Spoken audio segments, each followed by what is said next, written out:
Transitions help the reader recognize the coherence that's already there in the paragraph. If you outlined very carefully, if you decided exactly how to arrange your details, maybe using one of the traditional patterns, there's a clear progression from one detail to the next that makes sense. You still need to sprinkle in some transitions to guide the reader as you're moving from one to the next so they're able to follow that. If I can give you an analogy, the streets of downtown Birmingham are coherently arranged. It's not just absolutely random. Civil engineers have sat down and decided how the grid will be put together, right? But if there were no street signs, it would still be very easy to get lost, right? There's so much detail. There's so many streets and avenues and things like that and so many buildings that it would be very easy to kind of get yourself lost. Where am I in the grid, right? And so you need those street signs to kind of keep yourself oriented amidst all that detail. That's really what transitions are doing. They're connecting one supporting detail to the next. This example paragraph is going to sound a little bit strange because it has no transitions in it. As we move from one supporting detail to the next, it's not clear, why are you telling me that new detail? What in the world does that have to do with what you were just saying? It will sound odd in places. It will even sound a little bit immature in places because sometimes children don't use a lot of transitions, right?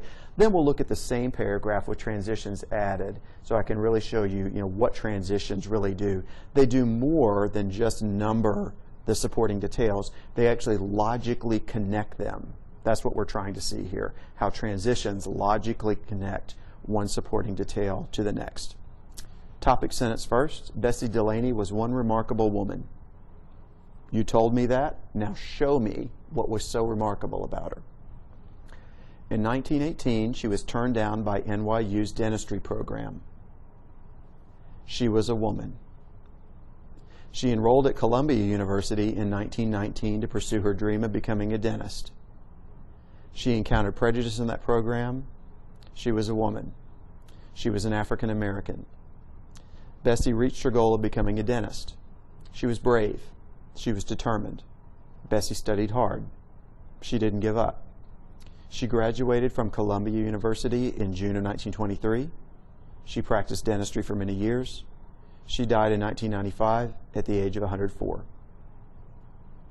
This is a coherent paragraph. The supporting details are arranged carefully, and I think you can see if you give it a quick second look that these were arranged in time order. We start way back in 1918 when she's just trying to get into dentistry school, gradually follow her through her career, all the way up to 1995 when she dies at the age of 104. That's time order. But there are places, because of the lack of transitions, that it sounds odd. For example, the first supporting detail is clear enough. It's 1918, NYU turns her down. Right? She tried to get into the program and they say no thank you. The second supporting detail is where it starts to seem a little strange. She was a woman. What in the world does her being a woman have to do with her being turned down by NYU in 1918? Now the reader could maybe guess. They could look at the date and say, well gosh, look how long ago that is. Women don't even have the vote yet. Maybe NYU doesn't want any women in its dentistry program. Maybe it's some other reason, but it's not the reader's job to guess what the second detail has to do with the first detail. It's actually the writer's job to make that connection clear. So we need a transition for that second supporting detail, she was a woman. And a simple transition like secondly, something like that, doesn't help at all, right? We need a word or a phrase that tells me what her being a woman has to do with her being turned down by NYU. A simple one that comes to mind, not the only possible one, but how about just the word because? In 1918, she was turned down by NYU's dentistry program because she was a woman. Now I know what that second detail has to do with the first one. I know how they logically connect. That, ideally, is what transitions do. They don't just number the details, firstly, secondly, thirdly, lastly, right? They connect them logically like that. Sometimes it's a simple word like because. we would say that that second detail is in a cause and effect relationship with the first one. Her being a woman was the cause of NYU turning her down. NYU turning her down is the effect of her being a woman. Okay. What about the third detail? She enrolled at Columbia University in 1919 to pursue her dream of becoming a dentist. It helps if you notice the date, it's a year later. It also helps if you happen to know that Columbia is another New York City university. It's just north of Harlem. So it sounds like we've got a on the one hand, on the other hand kind of situation here, right? That the third detail that she enrolled at Columbia in 1919, that seems to be very different, maybe even the opposite of the first two details, right? So we need some kind of transition that signals contrast. That's the word for that oppositeness, right? We need a word that signals contrast, that says, hey reader, get ready, we're taking a U-turn here. I'm about to give you a detail that's very different from the details that we were just giving you, right? So again, not the only possible word, but how about a transition word like however? That prepares the reader for that kind of U-turn, right? This third detail is related to the first two in that it's the opposite of them. NYU turned her down, Columbia accepted her. 1918 versus 1919. Okay? We won't go through the entire paragraph, right? But maybe looking at one more link between details where a transition could help. How about the last detail and the next to last detail? The next to last detail, she practiced dentistry for many years. The very last detail, she died in 1995 at the age of 104. Now that's not cause and effect, is it? Practicing dentistry didn't cause her to die. So I can't use a word like because. I can't randomly choose transitions. It's got to be one that makes sense for the content. This doesn't sound like contrast either. I mean, practice dentistry is not exactly the opposite of dying, right?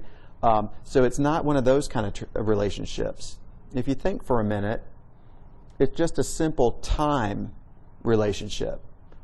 We just might want a simple transition that tells us that the next to last detail happened before the very last detail. Or we could say the very last detail happened later than the next to last detail.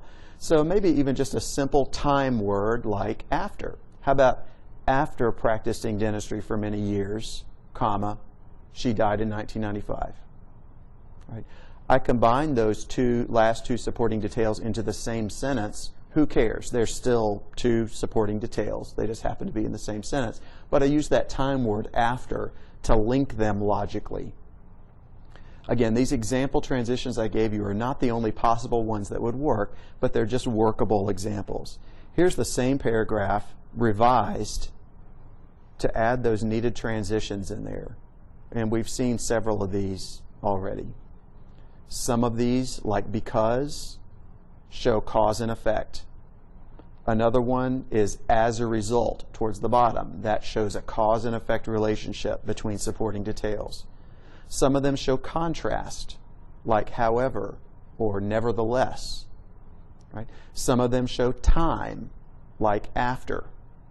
Right? Some of them just show addition, like a simple word like and. Okay? We'll look at lots of examples of transition words and phrases. But this is a very important point.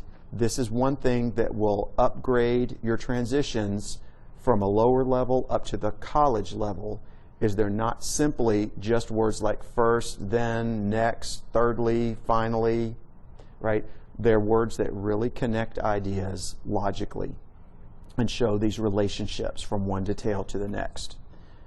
So some transitions show illustration. For example, when you're moving from a telling statement into a showing statement, you might use transitions like for example, for instance, namely. If you need to signal contrast, you need to say, hey reader, here comes some details that are the opposite of the ones I was just giving you. We're taking a U-turn here. You could use words like on the contrary, or nevertheless, or on the other hand, or rather.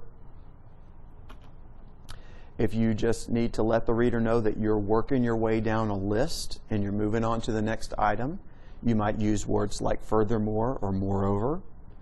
If you're using a time arrangement, You need to keep that timeline clear in the reader's mind, so you're using time words like after, before, next, last, in the meanwhile, in the meantime, things like that.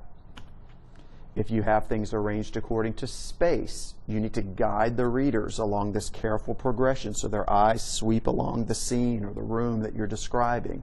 So you use words like behind, beside, in the foreground, beneath, under, in the center, things like that. We'll come back to concession later, what that means when we're talking about building arguments, so we'll save those kind of transitions for a little later in the course. If you want to say, hey reader, here come some details that are very similar to the ones I just gave you, it's kind of the opposite of contrast, you can use words that show similarity or comparison. If you want to emphasize certain details, you want to say, hey reader, here come some details that are especially important. I want you to really wake up and notice these. You might use words like indeed or surely, right, or really, to show emphasis. You see more transitions that show details are coming up, that show examples are coming up, that show cause and effect. As you're getting towards the end of a paragraph and you're going to make your point, you might use words that show summary or prepare the reader to hear a suggestion or a recommendation that you're making. We use transitions a lot. That's why I'm showing you lots and lots of examples. Your typical 093 student comes into the course not using enough transitions. So maybe for the first writing assignment, maybe use a few more transitions than your instincts would have told you to, right? It's possible to have too many, right? But that's not your typical 093 student's problem. But we can help you find a happy medium. But most 093 students don't have quite enough yet. There is not a strict rule that says you have to have a transition every single time you move from one supporting detail to the next. But let's say most of the time you do. I would say maybe about 80% of the time as you move from one supporting detail to the next, you have some kind of transition. That 20% of the time when you don't, it's because the relationship between the two is so incredibly obvious that you could get by without having a transition to signal that relationship. So we've said that good paragraphs are unified. That means they have a topic sentence that states the main idea clearly and formally, right? And none of the supporting details stray away from that main idea, even in a subtle way. We said a good paragraph is coherent. That means its supporting details were arranged in a deliberate, careful, orderly way when the writer was outlining the paragraph to begin with. And then once the paragraph is drafted, you include lots of good internal transitions to signal the relationship of one supporting detail to the next, so the reader can follow along with your thought process in a very easy, natural way. So remember that what creates an effective paragraph at the college level is that it's as perfectly unified as possible and it's as perfectly coherent as possible. When you're outlining and drafting, do your best to create unity and coherence, but you always, when you revise, go back and improve on that unity and especially improve on that coherence, right? You can always take it up to the next level, especially with coherence.